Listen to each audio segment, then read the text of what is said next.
Dans l'actualité du 13h15, le Sénégal, la France et les États-Unis d'Amérique ont désormais de nouveaux ambassadeurs au Burkina Faso. Ils viennent de présenter leur lettre de créance ce matin même au président du Faso. Et puis le comité interparlementaire de l'UEMOA échange avec le Premier ministre burkinabé du passage du comité d'une institution consultative à une institution parlementaire décisionnelle. L'essentiel des échanges dans cette édition. Mesdames, Messieurs, bonjour et ravi de vous retrouver.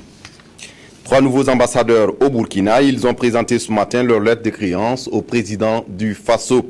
Il s'agit des ambassadeurs du Sénégal, de la France et des États-Unis d'Amérique. Une femme fait partie du groupe et ils sont tous ambassadeurs extraordinaires et plénipotentiaires avec pour résidence Ouagadougou. Karim Namouanou. Le premier diplomate à fouler le sol de la présidence du Faso est Mme Anta Coulibaly Diallo.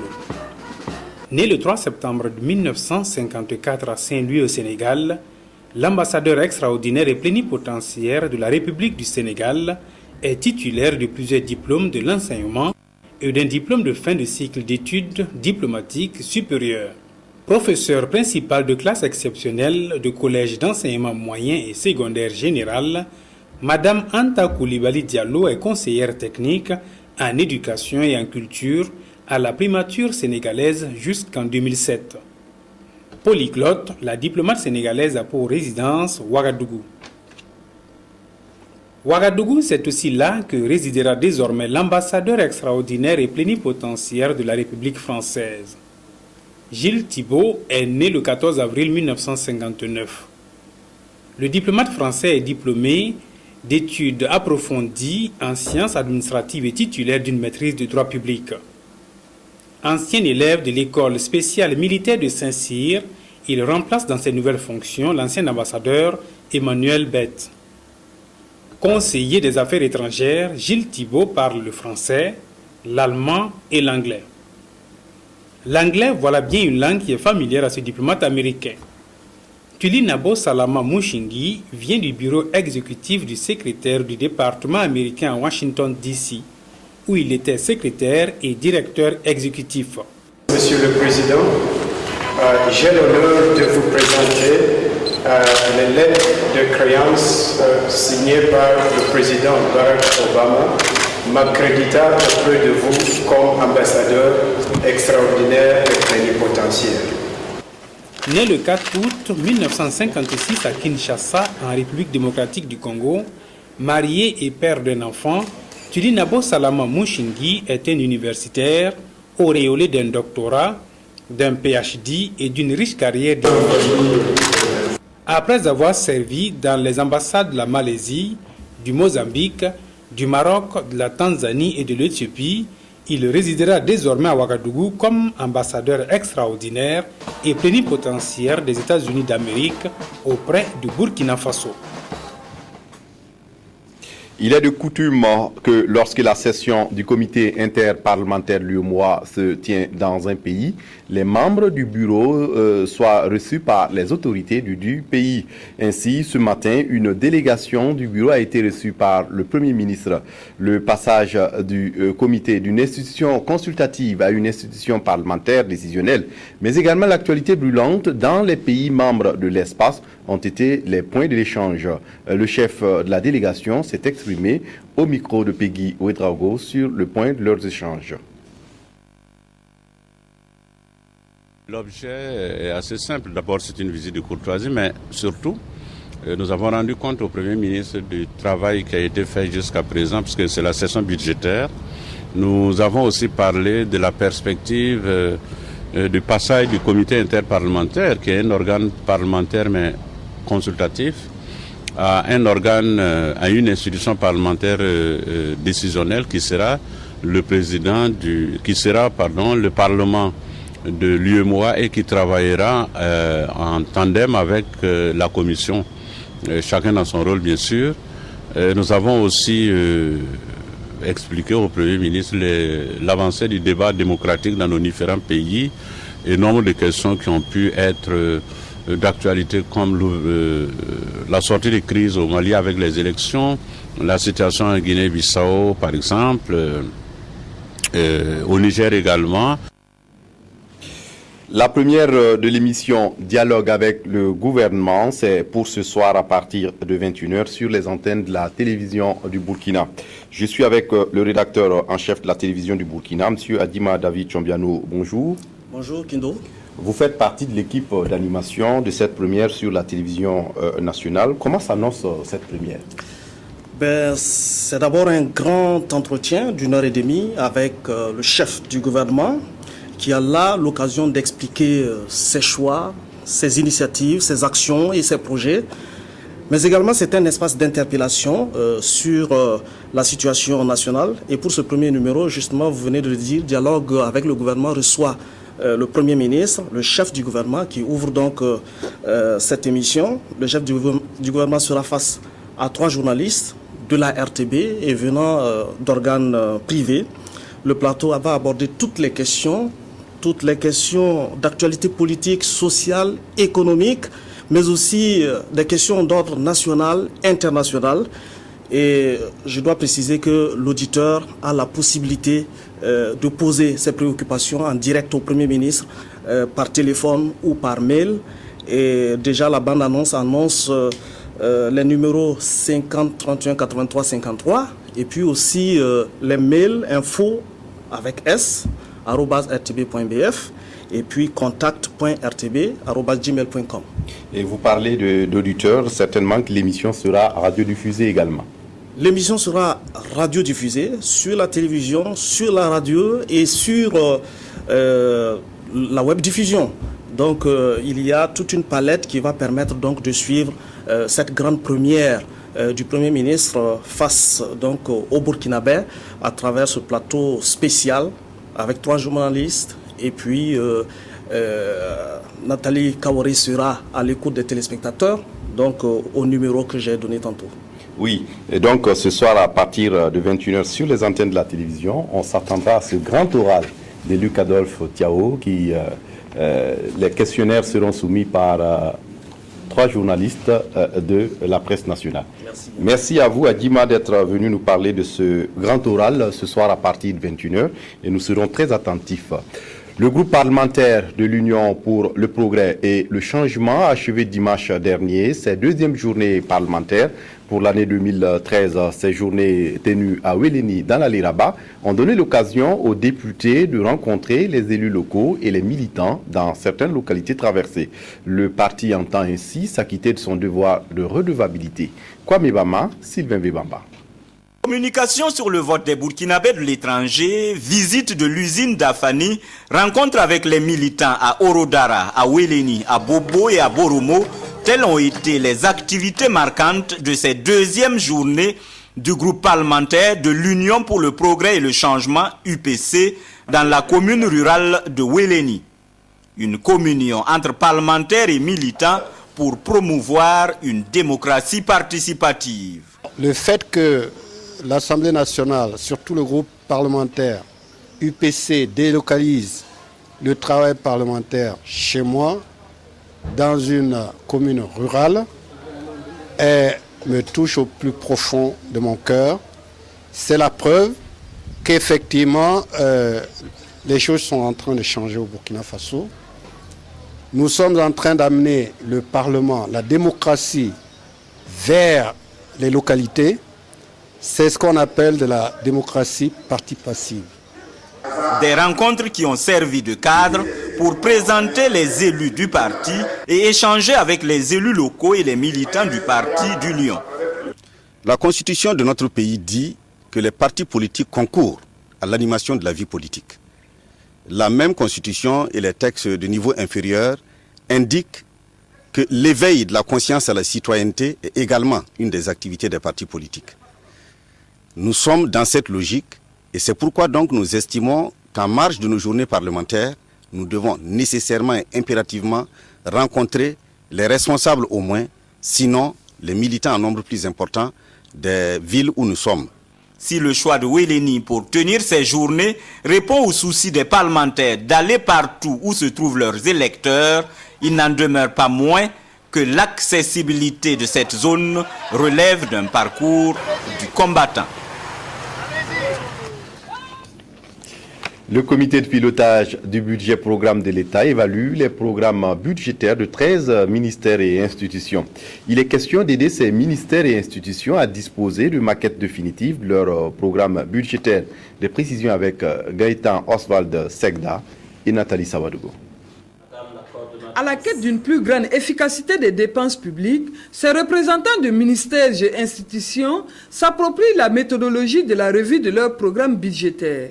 Ils doivent disposer de maquettes définitives des programmes budgétaires de leur structure. Il s'agira au cours de cette revue de plancher sur les programmes des ministères et institutions afin de s'assurer que le processus d'implantation du budget programme se fait dans les normes requises. La feuille de route du budget programme a été adoptée en juin 2010.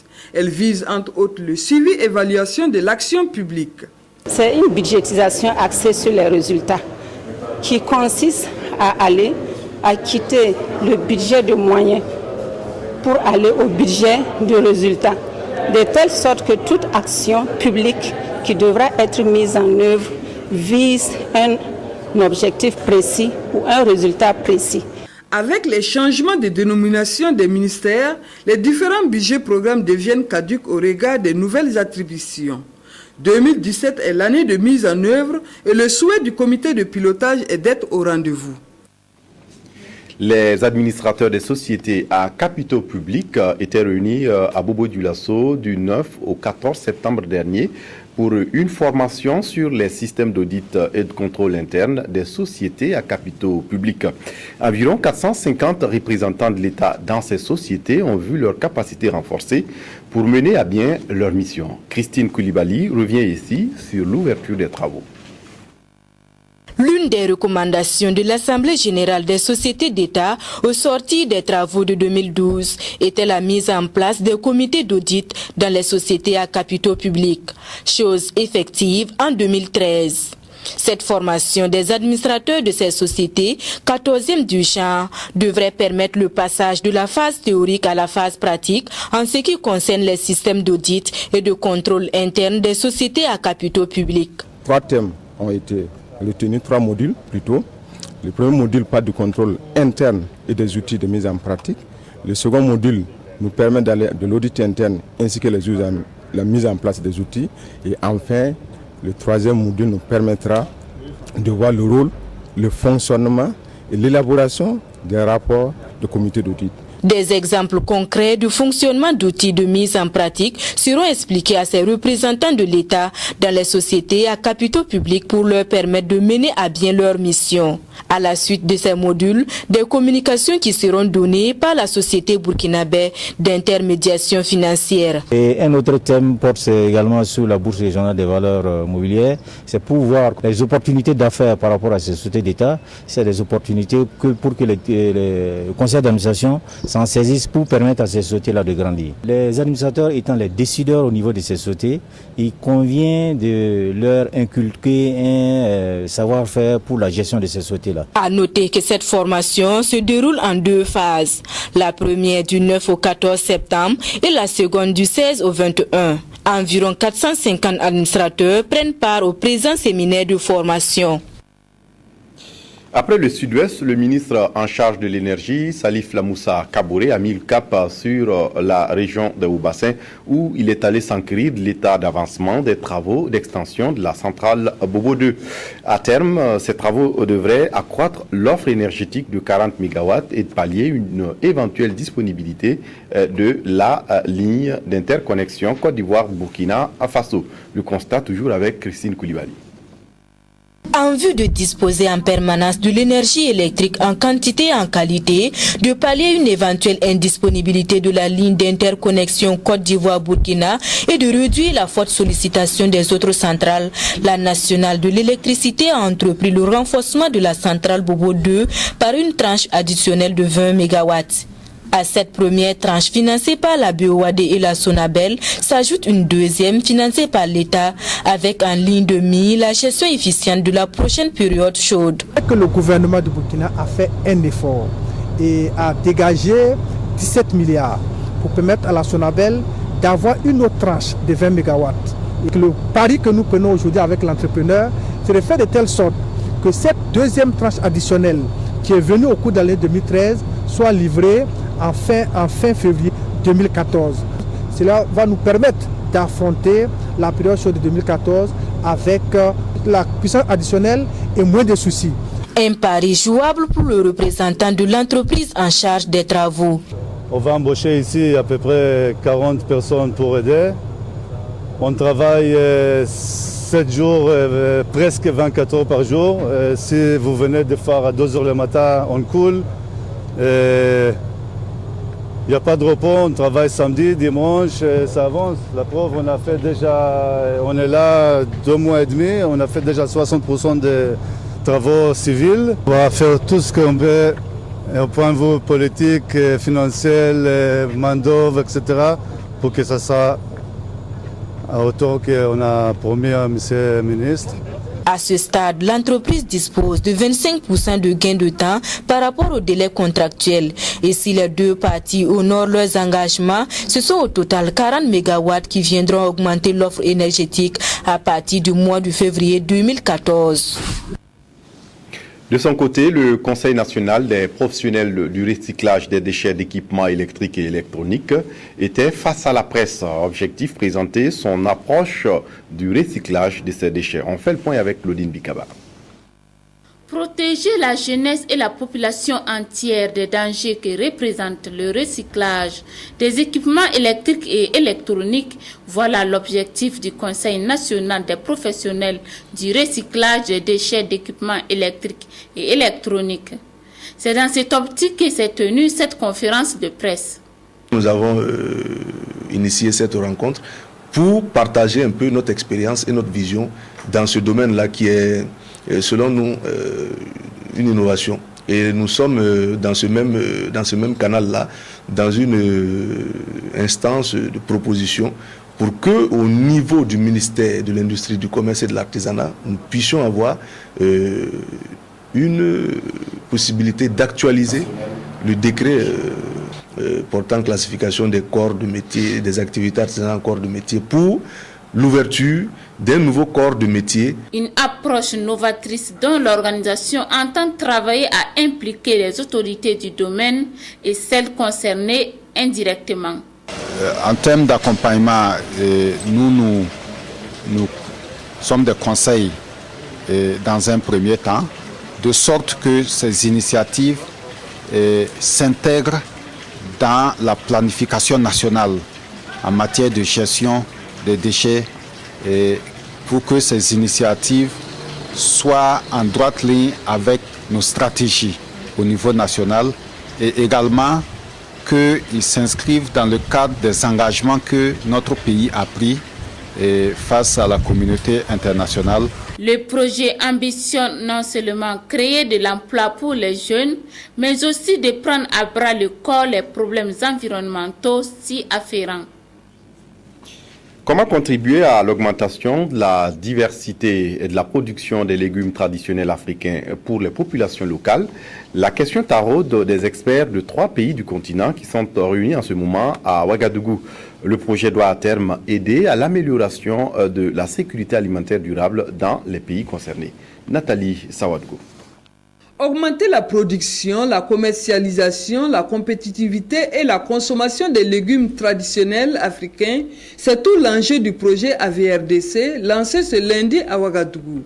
Le projet prend en compte 3 pays que sont le Burkina Faso, le Cameroun et le Ghana. Un projet qui vise également à améliorer l'état nutritionnel et à augmenter les revenus des paysans. Il s'agit ainsi de favoriser un développement durable des communautés rurales. C'est essentiellement de mettre en commun nos idées pour lancer un projet qui a pour finalité d'augmenter la compétitivité des légumes traditionnels, d'améliorer leur prise en compte dans la consommation quotidienne et surtout de permettre de générer des revenus plus importants pour les ménages et notamment les femmes. L'initiative du projet AVRDC est positivement appréciée par Insa Izei Konaté, ministre de la Recherche et de l'Innovation. Ce sont des spéculations qui sont importantes parce qu'elles sont finalement faciles à produire. Ça peut fournir également du travail à beaucoup de gens et améliorer les revenus, notamment des femmes. Et vous savez très bien qu'on appelle les femmes courage au Burkina, se lèvent tôt le matin, vont chercher des légumes, et souvent c'est des légumes feuilles. Vous voyez par exemple les amarantes qu'on appelle les boromburu anjula. Tout ça, c'est vraiment des compléments indispensables à l'alimentation humaine. C'est pour cela que j'ai tenu particulièrement à venir au lancement de cet atelier-là pour montrer toute l'importance qu'il faut attacher à ces légumes feuilles. Les participants venus du Cameroun, du Mali, du Ghana, de la Tanzanie et bien entendu du Burkina Faso vont entre autres inventorier les légumes traditionnels africains disponibles, développer des systèmes de production améliorés, promouvoir les technologies post-récolte dans le domaine de la transformation et de la conservation. Cette rencontre de Ouagadougou est prévue pour durer 3 jours. La meilleure protection des enfants au Burkina Faso passe par une meilleure connaissance du système national de protection. Le ministère en charge de l'action sociale lance donc une étude dans ce sens. Comment va-t-elle se mener? Élément de réponse avec Estelle Judith Assogba. Le ministère de l'Action sociale et ses partenaires, dont l'UNICEF, optimisent leurs interventions pour plus d'efficacité et de pérennité de leurs actions. Ils veulent promouvoir une nouvelle approche de protection de l'enfant au Burkina Faso. Cette approche repose sur une vision système ciblant les enfants vulnérables. Mais avant cette démarche, il faut d'abord cartographier et évaluer le système actuel de protection de l'enfant. En faisant cette cartographie, c'est d'avoir une idée de ce qui existe et de voir comment on peut mettre de la synergie et mettre en place des systèmes de protection de l'enfant. Cette étude devra mettre à la disposition du gouvernement une situation descriptive et analytique de la protection de l'enfant. L'exécutif devrait se saisir de ces éléments pour mettre en place un système de protection de l'enfant. Une cartographie pertinente est donc attendue. En faisant le constat, on se rend compte que les limites sont réelles. Mais dans tous les cas, il y a des éléments sur lesquels nous devons toujours pouvoir nous appuyer. Et c'est pour cela que nous parlons de cartographie pertinente. Il faut partir des réalités, les revisiter et faire en sorte que nos propositions tiennent compte de ses forces et de ses faiblesses. Une boîte à outils pour la cartographie et l'évaluation sera utilisée dans le cadre de l'étude. Une boîte à outils dont l'objectif principal est d'appuyer le développement du système intégré de protection de l'enfant et de doter des ressources conséquentes. Les membres du comité technique et de coordination vont mettre la rencontre de Ouagadougou à profit pour s'approprier cet outil qui leur permettra d'identifier et de prioriser les actions à mener. Voilà, c'est la fin de cette édition. Merci de votre attention. Excellente suite de programmes sur la RTB. Au revoir.